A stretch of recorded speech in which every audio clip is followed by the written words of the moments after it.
Thank you for tuning in for this year's Fright Month. Throughout the month of October, each day we shall be looking into one location in or around the city of Philadelphia, giving you their history and some of the hauntings associated with the location. These will be shorter episodes than normal weekly ones, but I hope that you will still enjoy the journey into these locations' pasts and some of the history that may still be lingering here in the present. Be sure to check out the Patreon throughout the month for show note links, resources on each location, as well as some special behind-the-scenes content to celebrate this joyous month of frights.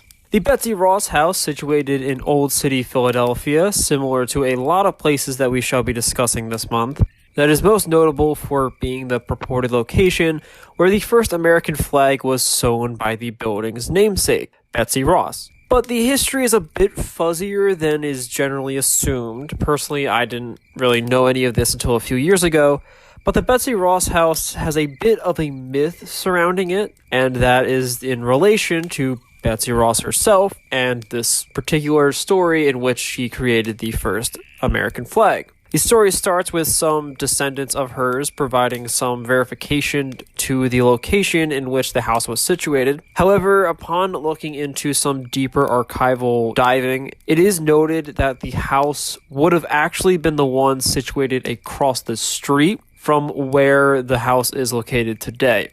On top of that, when it comes to the legitimacy surrounding the claims that Betsy Ross owned and lived in the house, along with sewing the first American flag, things are slightly debated among historians, as it seems to waver when it comes to this. Despite all of this, however, the Betsy Ross House remains one of the most frequented tourist locations here in Philadelphia.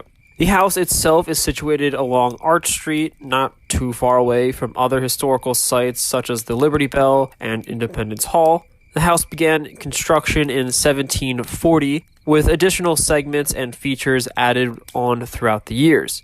When Ross resided here, she didn't actually own the location. Rather, her and her husband rented the location for several years between the years of 1773 and 1786. While the Rosses lived here, they ran an upholstery business out of the house. If the American flag were to be sewn by Ross, this would add some credibility due to her skill set.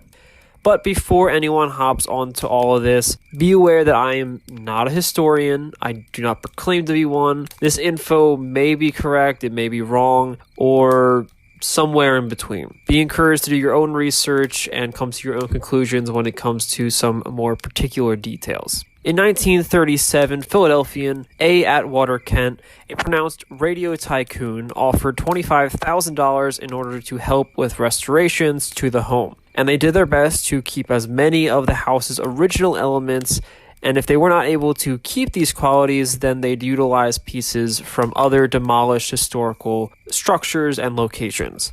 They added on a new structure to the back of the house, utilizing period-appropriate bricks. Kent went on to go and purchase the two adjacent properties as well, creating a sort of civic garden in the location. In the process, in 1941, the entire property, including the historic house and courtyard, were given to the city of Philadelphia.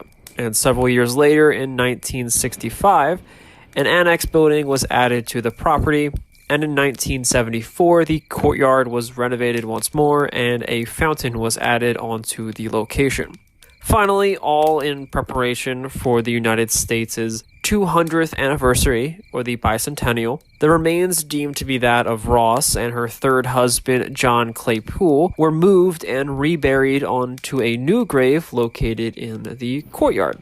When it comes to the paranormal events that occurred within the home, a lot of it falls within some of the more generalized oddities that seem to occur during a haunting. Several of the people who report these events are those who either work on the location, those who run the gift shop, run the tours, the directors of the location, essentially anyone who may remain on the spot long after closing hours. One additional event that I'd like to mention is a scuffle that occurred on the location between two security guards back in 1980. The fight took place in the basement and ended with one officer shooting the other 3 times and leaving the man to die overnight. However, from newspapers at the time that I was able to find, I was able to determine that the man had been taken into care after the shooting and was in critical condition, at least at the time of the paper's publication. Now, despite learning this, I was not able to find whether or not he died due to these injuries, but because of this, if he were to have died, it would lead me to believe that he did not actually die on the location. However, again, I only mention this because oftentimes people will discuss this particular event and simply stop at the shooting and not provide any sort of resolution. So I try to provide even the slightest because despite all of this, since this shooting has occurred, several workers of the house have reported to hear noises down into the basement area, along with voices when no one should really be down there. Moving on to the parlor of the house, the room where Betsy Ross was rumored to have met with the U.S. Flag Committee to create the first American flag. A tour guide of the location claims that she felt a very dark presence while within the room. As she was feeling this, two shadows silently moved past her while she was all alone inside of the room. A staff member who had been moving boxes down in the basement area alone reported to also hear rustling and voices that should not be there. Workers of the location also claim that boxes and objects will move about or, again, rustle on their own in the little storage overhead that they have above the gift shop. One of the most active rooms in the Betsy Ross house would be that of the attic, which, as of today, had been converted into the director's office. In this particular room in 1898, after moving his family into the home, the founder of the house museum mentioned earlier, Charles Weisgerber, actually passed away due to a stroke. I believe he was 76 years old at the time, but again, it was a very sudden death. Now, several people have reported strange occurrences in this space within the home. A former director of the location felt a hand place itself upon her and grab her shoulder while she was alone in the office working on her computer. Another director, the one actually before her, was also startled by something that occurred within the attic.